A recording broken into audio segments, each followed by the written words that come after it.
Hello दोस्तों, नमस्कार। स्वागत है आपका अपने स्मार्ट ओपन यूट्यूब चैनल में। आज हम मोस्ट इम्पोर्टेंट साइंस जीके की क्वेश्चन करने वाले हैं, जो परीक्षा की दृष्टि से देखा जाए तो महत्वपूर्ण है। तो वीडियो अंत तक जरूर देखिएगा। अगर आपने अभी तक चैनल को सब्सक्राइब नहीं किया तो चैनल को सब्सक्राइब करके बेल आइकन बटन भी प्रेस कर लीजिए, जिससे रोजाना नोटिफिकेशन आपको मिल जाया करे हर टॉपिक का। ठीक है, चलिए स्टार्ट करते हैं। पहला क्वेश्चन देखिए, यहाँ पहला क्वेश्चन क्या कहा गया है। का वेग अधिकतम किसमें होता है? प्रकाश का वेग अधिकतम किसमें होता है? विज्ञान के महत्वपूर्ण प्रश्न करवा रहा हूँ। ठीक है, प्रकाश का वेग अधिकतम किसमें होता है? तो ऑप्शन नंबर डी राइट हो जाएगा। निर्वात में होता है। किसमें होता है दोस्तों? निर्वात में होता है। इससे रिलेटेड कुछ टॉपिक हम लोग देख लेते हैं। देखिए इंपॉर्टेंट पॉइंट क्या चीज है। प्रकाश का वेग सर्वप्रथम रोमर वैज्ञानिक ने ज्ञात किया था। देखिए, आप एक क्वेश्चन पढ़ेंगे, एक क्वेश्चन से आपका कई क्वेश्चन तैयार होने वाला है। ठीक है दोस्तों, तो इसीलिए कहता हूँ वीडियो अंत तक जरूर देखिएगा। ठीक है, प्रकाश का वेग सर्वप्रथम रोमर वैज्ञानिक ने ज्ञात किया था। मोस्ट इंपॉर्टेंट है, याद रखिएगा, स्टार बना लीजिए। प्रकाश की गति 3 × 10⁸ मीटर प्रति सेकेंड होती है। एकदम मोस्ट इंपॉर्टेंट है, पक्का फंसेगा, ऐसा क्वेश्चन बार बार फंसता है। ठीक है, सूर्य से प्रकाश की धरती की सतह पर पहुंचने में 8.15 मिनट लगते हैं। ठीक है, याद रखिएगा कितने? 8.15 मिनट लगते हैं, याद रखिए। माध्यम मतलब मीडियम के तापमान में वृद्धि के साथ प्रकाश की गति पर कोई फर्क नहीं पड़ता है। ठीक है, मोस्ट इंपॉर्टेंट था, इंपॉर्टेंट पॉइंट जो उससे रिलेटेड था मैंने बता दिया। ठीक है, चलिए नेक्स्ट क्वेश्चन चलते हैं। यहाँ पे देखिए, मानव नेत्र में आइरिस का क्या काम होता है? देखिए, जो मानव नेत्र होता है उसमें आप आइरिस देखेंगे। आइरिस का क्या काम होता है? तो देखिए, जो इसका राइट आंसर होगा ना, बी। आंख में जाने वाले प्रकाश की मात्रा को नियंत्रित करता है। आपके आंख में प्रकाश जा रहा है तो उसको क्या करेगा? वो नियंत्रित करने का कार्य करेगा। ठीक है दोस्तों, बात समझ में आई कि नहीं आई? देखिए, उससे रिलेटेड कुछ पॉइंट है इंपॉर्टेंट, याद रखिएगा। मानव की आंख पर वस्तु का प्रतिबिंब रेटिना बनता है, याद रखिएगा, स्टार बना लीजिए, मोस्ट इंपॉर्टेंट है। ठीक है, मानव की आंख पर वस्तु का जो प्रतिबिंब होता है कहाँ बनता है? पूछा जाएगा क्वेश्चन, तो रेटिना पे बनता है। कहाँ बनता है दोस्तों? रेटिना बनता है। दूसरा पॉइंट देखें, मानव आंख की रेटिना पर प्रतिबिंब वास्तविक तथा उल्टा बनता है। कैसा बनता है दोस्तों? वास्तविक तथा उल्टा बनता है। ठीक है दोस्तों, याद रखिएगा। ठीक है, यहाँ पर देखिए,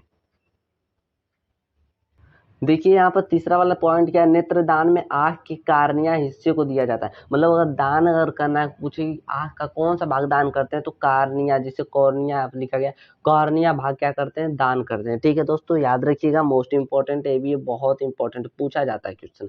स्वस्थ नेत्र के लिए स्पष्ट दृष्टि दृष्टि की न्यूनतम दूरी 25 सेंटीमीटर होती है। ये भी आप याद रखिएगा, 25 सेंटीमीटर कम से कम दूरी होती है। ठीक है, यदि कोई व्यक्ति दूर की वस्तुओं को नहीं देख सकता है तो इस दोष को निकट दृष्टि दोष या फिर मायोपिया कहते हैं। एक पॉइंट नहीं लिखा गया, यदि कोई व्यक्ति दूर की वस्तु यहाँ पर है तो वहां पर निकट की वस्तु नहीं देख सकता है तो उस दोष को दूर दृष्टि दोष कहते हैं। ठीक है दोस्तों, ठीक है, उम्मीद करता हूँ इतना आपको समझ में आया होगा। चलिए नेक्स्ट क्वेश्चन अब चलते हैं। यहाँ पर देखिए दोस्तों, ध्वनि तरंगे किसमें नहीं चल सकती? जो ध्वनि तरंग होती है, जो ध्वनि किसमें नहीं चल सकती है? तो आपका जो राइट ऑप्शन होगा बी होगा, निर्वात में नहीं चल सकती है। किसमें? निर्वात में नहीं चल सकती है दोस्तों। वायु में चल सकती है, लोहे में चल सकती है, जल में चल सकती है, लेकिन निर्वात में नहीं चल सकती। ठीक है, याद रखिएगा, मोस्ट इंपॉर्टेंट टॉपिक है। ठीक है, चलिए नेक्स्ट क्वेश्चन पे चलते हैं। यहाँ पर देखिए, इससे रिलेटेड कोई पॉइंट है, याद रखिएगा इसको। देखिए इंपॉर्टेंट पॉइंट क्या चीज है। ध्वनि की चाल अधिकतम इस्पात में होता है। अब इस्पात का मतलब हम लोग कहें तो ठोस होता है। क्या होता है दोस्तों?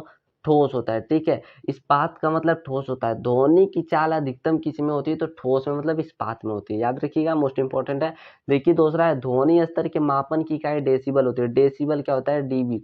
देखिए डीबी जो होता है इसे डेसिबल कहते हैं। ये मापन इकाई होती है ध्वनि स्तर की। ठीक है, ध्वनि तरंग अनुदैर्ध्य प्रकृति की होती है। मतलब ध्वनि कैसी तरंग है? तो अनुदैर्ध्य प्रकृति की तरंग होती है। ठीक है, ये भी याद रखिएगा आप, मोस्ट इंपॉर्टेंट टॉपिक है। ठीक है, अब श्रव्य तरंगों की आवृत्ति 20 हर्ट्ज से कम होती है। ठीक है दोस्तों, कितनी होती है? 20 हर्ट्ज से कम होती है।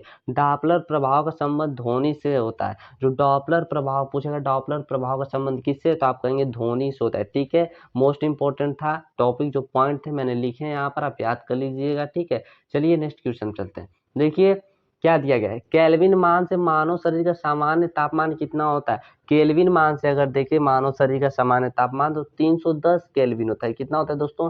310 केल्विन होता है। ठीक है, इससे रिलेटेड देखिए, मैं प्रार्थना करता हूँ मैं प्रार्थना करता हूँ कि आप परीक्षा में अच्छे अंक प्राप्त करोगे, क्योंकि आप परिश्रम कर रहे हो, मेहनत कर रहे हो, तो परीक्षा में तो अच्छे अंक जरूर प्राप्त करोगे। मेरा भी टारगेट है दोस्तों 100 के सब्सक्राइब का। जो वीडियो देख रहे हैं उसी के नीचे इस प्रकार सब्सक्राइब का बटन मिलेगा, आपको उसको क्लिक कर बेल आइकॉन बटन को भी आप प्रेस कर लीजिए, जिससे रोजाना आपको जल्दी से नोटिफिकेशन मिल जाया करे। ठीक है, चैनल अगर अभी तक वीडियो को लाइक नहीं किए तो लाइक कर दीजिए, शेयर नहीं किए अपने दोस्तों में तो शेयर कर दीजिए जल्दी जल्दी। ठीक है, अगर आपको किसी भी टॉपिक में दिक्कत होती है तो आप कमेंट में हमें बता सकते हैं, मैं उस टॉपिक को लाने का पूरा प्रयास करूंगा। ठीक है दोस्तों, देखिए उस क्वेश्चन से रिलेटेड कुछ पॉइंट इसको देखिएगा, समझिए। यहाँ पर इंपॉर्टेंट पॉइंट क्या था, सेल्सियस स्केल पर 37 डिग्री होता है। ठीक है, वो क्लेविन स्केल पर था। देखेंगे अगर दोस्तों यहाँ पर देखिए, ये क्लेविन स्केल पर था, किस पर था, केल्विन मान पर पूछा था। और यहाँ पर जो पूछा गया क्वेश्चन है दोस्तों, देखिए यहाँ पर सेल्सियस स्केल पर कितना होता है, 37 डिग्री होता है। याद रखिएगा, जो मानव का तापमान होता है कितना होता है, 37 डिग्री होता है। फारेनहाइट पर देखिए तो 98.6 डिग्री होता है, ये भी याद रखिएगा। 40 डिग्री तापमान पर सेल्सियस और फारेनहाइट का तापक्रम समान होता है। बहुत बार पूछा गया क्वेश्चन, इंपॉर्टेंट है, इसलिए इसे यह टॉपिक बहुत इंपॉर्टेंट, मतलब ये जो क्वेश्चन लिखा गया है बहुत इंपॉर्टेंट है, याद रखिएगा। ठीक है, जो सेल्सियस और फारेनहाइट का तापक्रम किस कब समान होता है, तो 40 डिग्री भी क्या होता है, समान होता है। ठीक है दोस्तों, चलिए नेक्स्ट क्वेश्चन पे चलते हैं। यहाँ पे देखिए, बायोगैस का मुख्य घटक क्या होता है, बायोगैस का मुख्य घटक क्या होता है, मीथेन होता है। क्या होता है दोस्तों, मीथेन होता है, जिसे रासायनिक सूत्र लिखे तो CH4 होता है। ठीक है, याद रखिएगा, रासायनिक सूत्र भी कभी कभी पूछे जाते हैं। बायोगैस का मुख्य घटक क्या होता है, मीथेन होता है। चलिए नेक्स्ट क्वेश्चन चलते हैं। देखिए यहाँ पे क्या दिया है, किस वैज्ञानिक ने दूरबीन का आविष्कार किया था, किस वैज्ञानिक ने दूरबीन का आविष्कार किया था, तो बहुत अच्छे से पता होगा आपको, गैलीलियो ने किया था। किसने, गैलीलियो ने किया था। किसने, गैलीलियो ने किया था। ठीक है, चलिए नेक्स्ट क्वेश्चन पे उससे रिलेटेड कुछ इंपॉर्टेंट पॉइंट देख लेते हैं।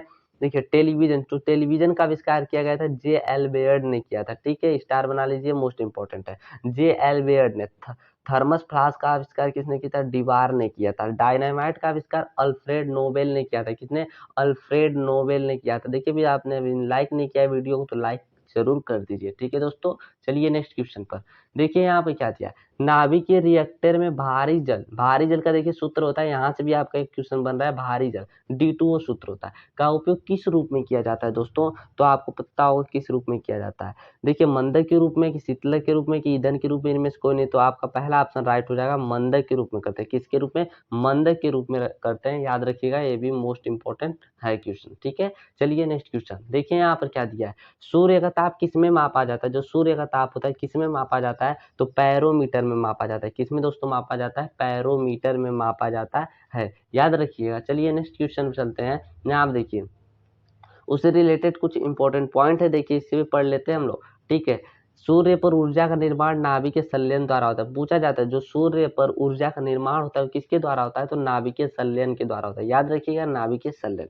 ताप का एसआई मात्रा क्या होता है, तो केल्विन होता है। क्या होता है दोस्तों, केल्विन होता है। ठीक है, अभी तक चैनल को आपने सब्सक्राइब नहीं किया तो सब्सक्राइब जरूर कर लीजिए, बेल आइकन बटन भी आप क्या कर लीजिए दोस्तों, ऑन कर लीजिए। ठीक है, चलिए नेक्स्ट क्वेश्चन चलते हैं। यहाँ पर देखिए दोस्तों क्या दिया है, साबुन को जल में घोलने से पृष्ठ तनाव पर क्या फर्क पड़ता है। अगर साबुन को जल में आप घोलेंगे तो क्या फर्क पड़ेगा, तो दोस्तों देखिए जो फर्क पड़ता है वह घट जाता है। क्या हो जाता है, घट जाता है। अगर साबुन को जल में घोलते हैं तो उसका जो पृष्ठ तनाव होता है क्या हो जाता है, घट जाता है। ठीक है, याद रखिएगा। चलिए देखते हैं, इससे रिलेटेड कुछ पॉइंट है। बरसात की बूंदे गोलाकार पृष्ठ तनाव के कारण, जो आप देखते हो जो बरसात में बूंदे जो गिरती है वो गोलाकार क्यों गिरती है, तो पृष्ठ तनाव के कारण, मोस्ट जो सरफेस टेंशन के कारण। ठीक है, ये स्टार बना लीजिए, मोस्ट इंपॉर्टेंट है, याद रखिएगा। तेल की बूंद पानी पर फैल जाती है क्योंकि तेल का पृष्ठ तनाव जल से कम होता है। ठीक है, तेल पर अगर तेल की जो बूंद होगी पानी पर गिराएंगे आप तो फैल जाएगी, क्योंकि जो तेल का पृष्ठ तनाव होता है जल से क्या होता है दोस्तों, कम होता है। ठीक है, चलिए नेक्स्ट क्वेश्चन चलते हैं। थैंक यू, आज के लिए इतना ही।